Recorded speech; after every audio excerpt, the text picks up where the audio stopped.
Yeah, and thanks to everybody for coming out today, for everybody who read. We really appreciate it. Thanks for being here on this rainy Mother's Day.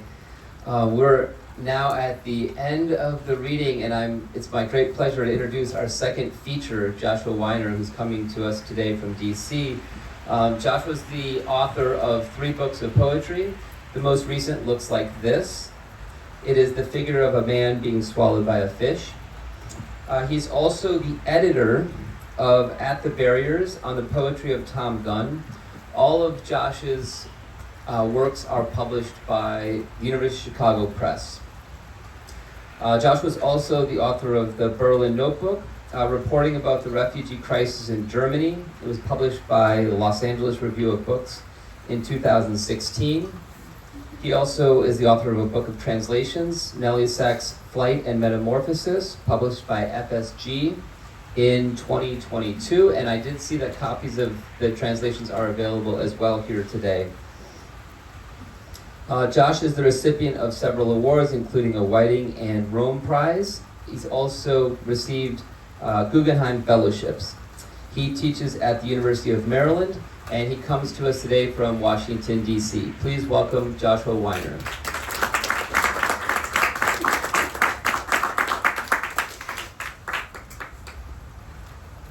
Thanks, Steph, and thanks, David. It's great to be here with all of you. That was a beautiful reading, Gabrielle. And I didn't know that I was going to be reading with so many good poets. It's really amazing to be here with you this afternoon. It's the first reading I've ever given in my raincoat. I'm going to read a few poems from this book, The Figure of a Man Being Swallowed by a Fish. I'll read a few poems from the Nelly Sachs translation and a few new poems. This is the title poem, The Figure of a Man Being Swallowed by a Fish. The title is given to an object that's in the permanent collection at the Baltimore Museum of Art. It's a small sculpture. It's incredibly kind of ugly, but really charismatic as well. It's of a fish that's standing upright on its tail.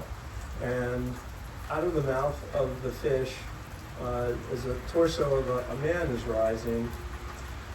And no one knows who made it or when it was made or what part of the world really it was made in. But somehow it acquired this name, The Figure of a Man Being Swallowed by a Fish.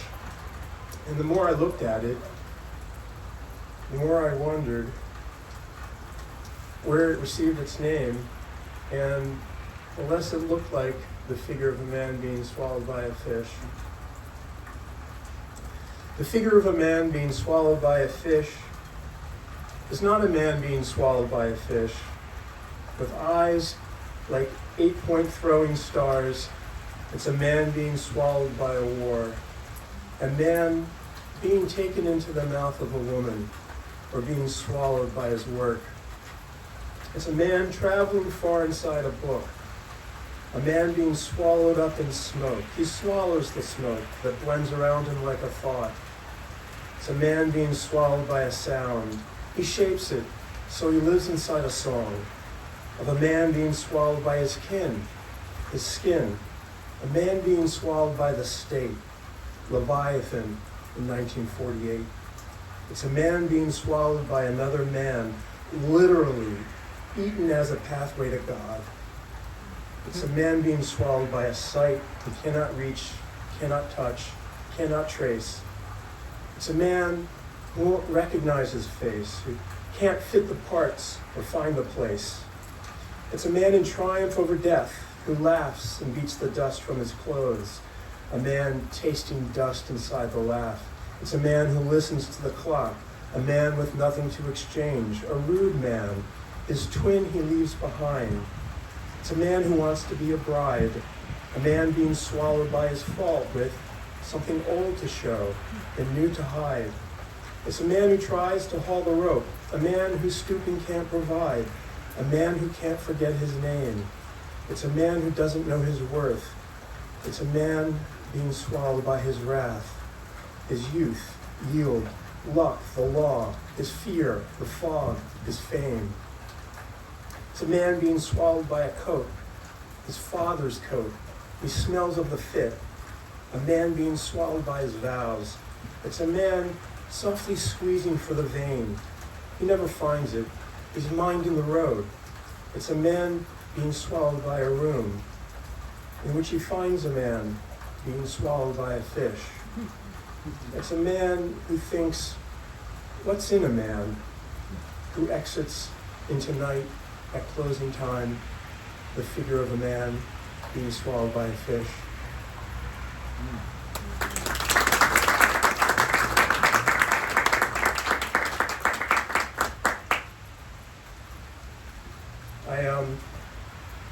I stepped onto the metro one day, as one does, and saw an old friend of mine who was fast asleep.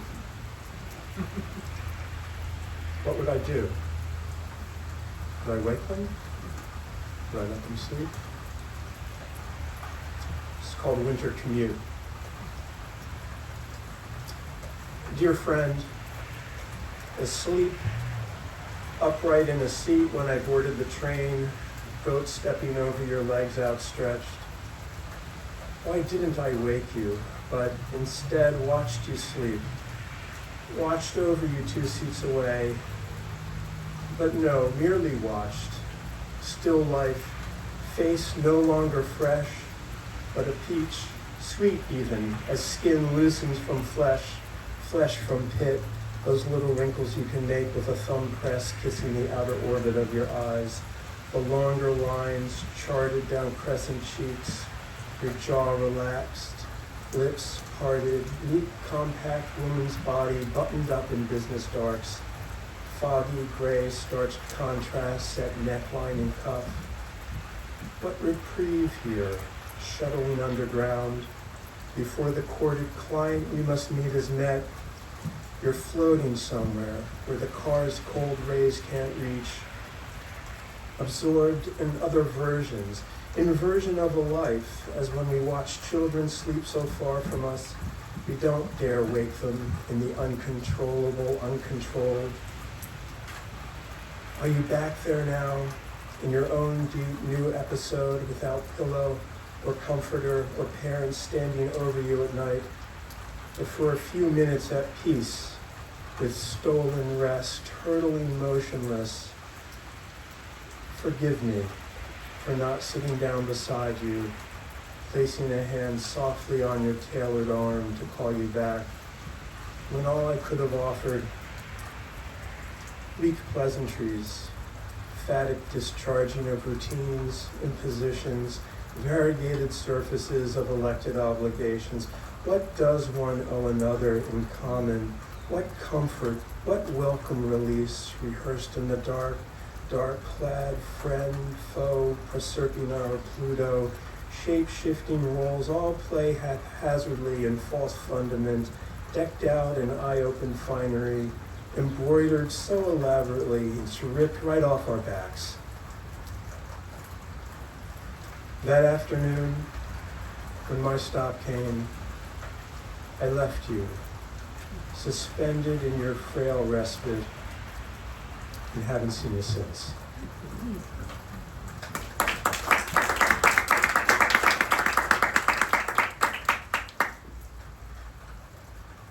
This is a kind of translation or an imitation or what I call a version of a poem by Nazim Hikmet, the great Turkish poet, who wrote many of his poems while he was in prison for his political views. He was a communist. And the poem's untitled, but for practical purposes, I call it Hikmet, Chankari Prison, 1938, a version.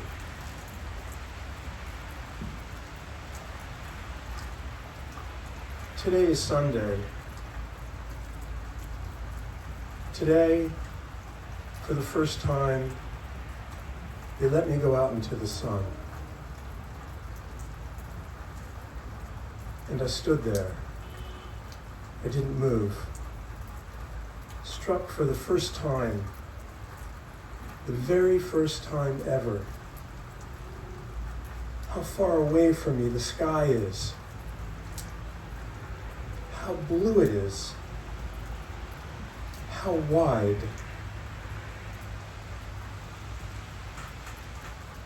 I sat down in respect, in awe. I sat down on the ground. I leaned my back against the wall. In this moment, there were no waves to fall into. In this moment, there was no liberty and no wife, my wife. There was only the earth beneath me, the sun above me, and me. And how I am grateful, I am happy to have this thing I call my life.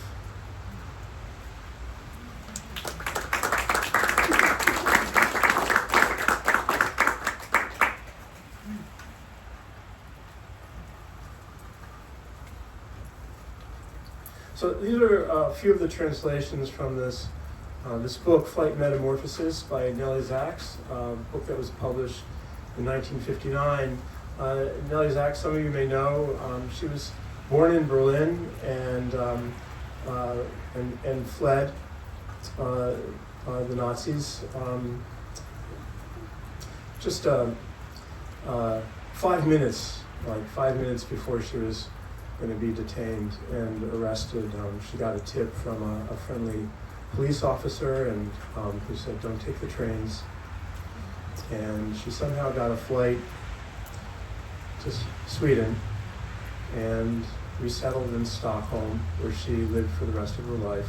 Never returned to Germany, except occasionally to read from her work. And this is a work that's never been published in its entirety in English. And this first poem I read is kind of a signature poem. She read it when she won the Nobel Prize in 1966, which she shared with S.Y. Agnon.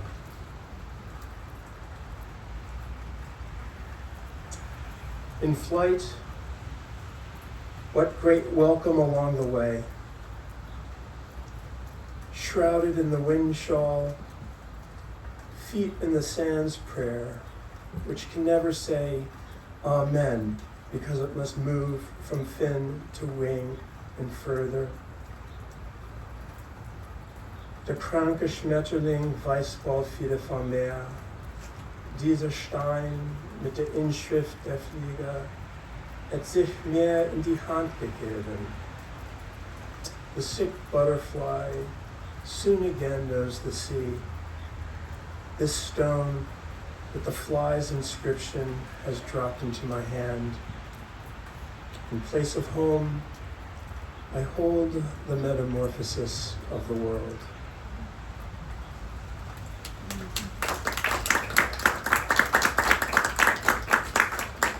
Sachs became known for poems that she wrote in response to the Holocaust, but this book is really a work that is coming forward in response to her existence as a refugee, as a forced migrant, and it speaks to what's happening now.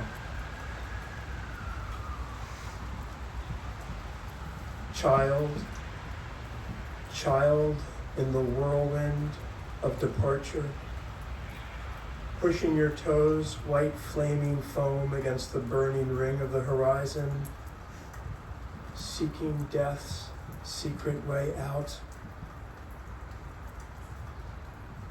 already voiceless, exhaling smoke, lying as the sea lies, with just death below, tearing at the mooring with waves of longing. Child, your head buried now, the seed pod of your dreams grown heavy in final surrender, ready to sow other land. Mit Augen umgedreht zum Muttergrund, with eyes turned back toward the mother ground. You, cradled in the century's rut, where time with ruffled wings drowns, stunned in the great flood of your end without end.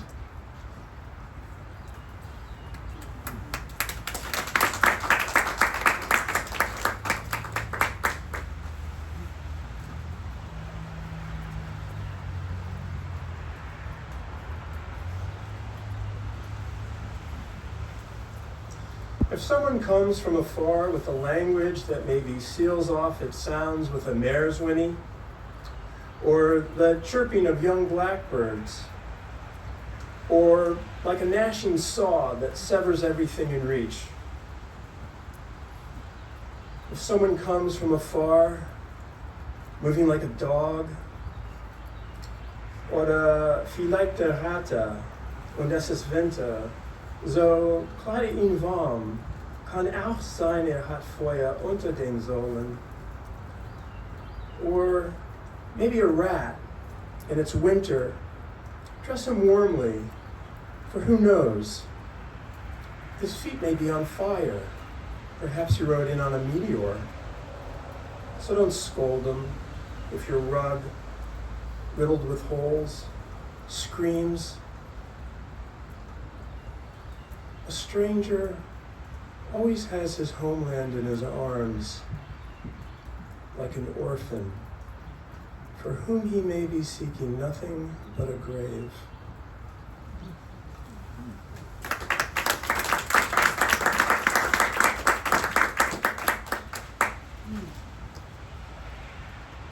Oh, that one understands so little, as long as the eyes know only evening. Windows and doors open as if knocked off track before you ready for departure. Unrest in flames hiding places for night moths beginning to pray for home. Until at length your heart, dreadful hooked wound was torn into healing. Heaven and earth as cinders kissing in your gaze. O soul, forgive my wanting to lead you back to so many hearths of rest. Rest, which is only a dead oasis word.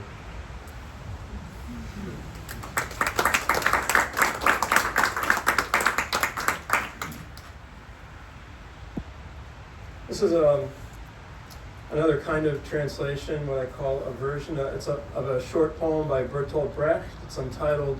It's never appeared in English before.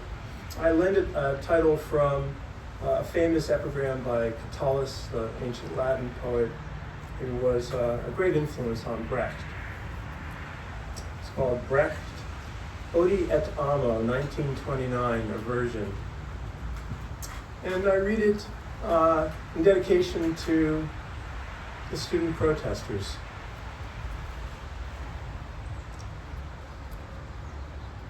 Discontent with what we can change?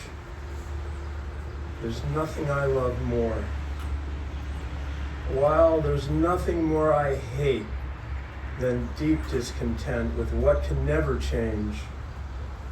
All that comes or doesn't, too soon, too late, the strange now familiar, the familiar strange.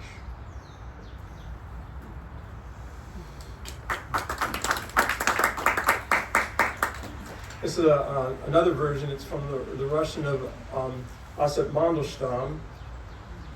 He was thinking about what was happening in Russia during his time. Has Stalin in mind. I was thinking about what was happening here. I had what I hope was the last president's last administration in mind. It's called Mandelstam, Voronezh, 1935, a version. A wave. Another wave. Wave breaks wave with wave, rising to crest to strike the moon with the hopeless rage of a slave. Soldiers of a sea without depth, new city of waves without sleep, digs its trench in the truth. And through shadows of foam and ash, you can see the swelling bulwark crash, its battlement like teeth chewing the air, where mistrusted loyalists disappear, and stone-cold units deal parcels of poison under the Sultan's wall of flesh.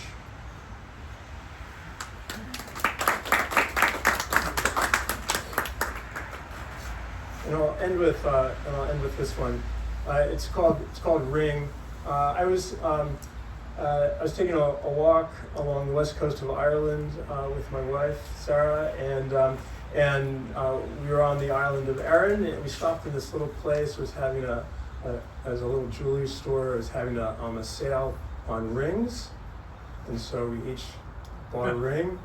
And as we were walking away from the store, she said, "So we've bought new rings. I guess we need to make new vows. So what's your new vow?"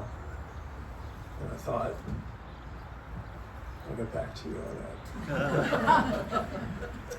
And I started writing this poem in my head as we walked, which is actually not a great thing to do when you're walking with someone. But it's a love poem, but it's also a poem about moving through a landscape. Ring.